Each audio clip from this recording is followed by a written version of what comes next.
Ivy Masters Learning Center and ivymasters.com. And today we're going to look at the 11th question from the Linear Digital SAT, Test 1, Module 2. Number 11 reads, which expression is equivalent to 7x cubed plus 7x minus the quantity 6x cubed minus 3x? What do you got to do here? You've got to distribute. That negative has to distribute to both terms, which I reckon is the single biggest mistake for this question.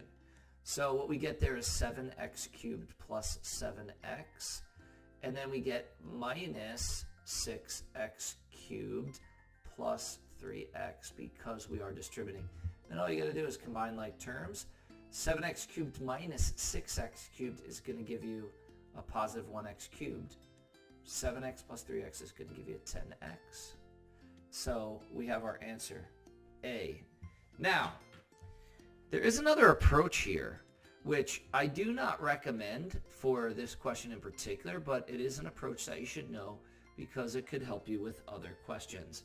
What you could do is you could pick a simple number. Whenever there's variables in the answer choices, by the way, you could do this. Let's say I make my number 1. So I pick 1 for x. And now in place of x in the original equation, I put 1. So it becomes 7 times 1 cubed plus 7 times 1 minus 6 times 1 cubed minus 3 times 1. And so then 1 cubed is just 1, and 7 times 1 is just 7, minus, and you've got 6, 1 cubed is just 1, and 3 times 1 is 3, and then 7 times 1 is 7 plus 7, minus 6 minus 3, and then you get 14 minus 3, and you get 11. So when your x is 1, the answer is 11. And now what we're going to do, when we go to the answer choices, in place of x, we're going to put 1. We're going to eliminate anything that doesn't give us 11. This should make logical sense. If my x is 1 in the original and I get 11, then when I put my 1 in for x into each answer choice, I should also get 11. So why did I pick 1? I picked it because it's simple to work with.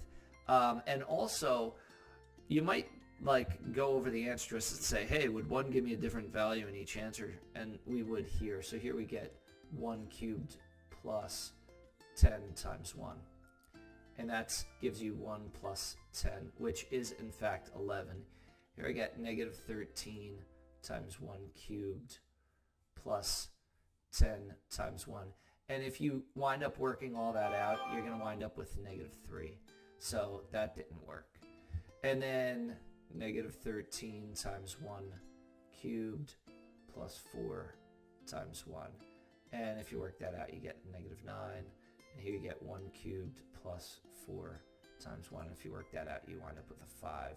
So C and D do not get your answer. If you do take this approach, you should check every answer choice because once in a while you get more than one correct answer, in which case you've got to adjust your number and plug into the remaining answer choices. Thank you for joining us today. If you like this video, click like. You can share it with someone who has difficulty with forgets to distribute maybe. If there's any question you'd like to see answered from any official PSAT or SAT or ACT, leave that in the comments. I'd be happy to shoot a video on it. Click subscribe so you don't miss anything and check out our 1-minute video on TikTok. Have a great day.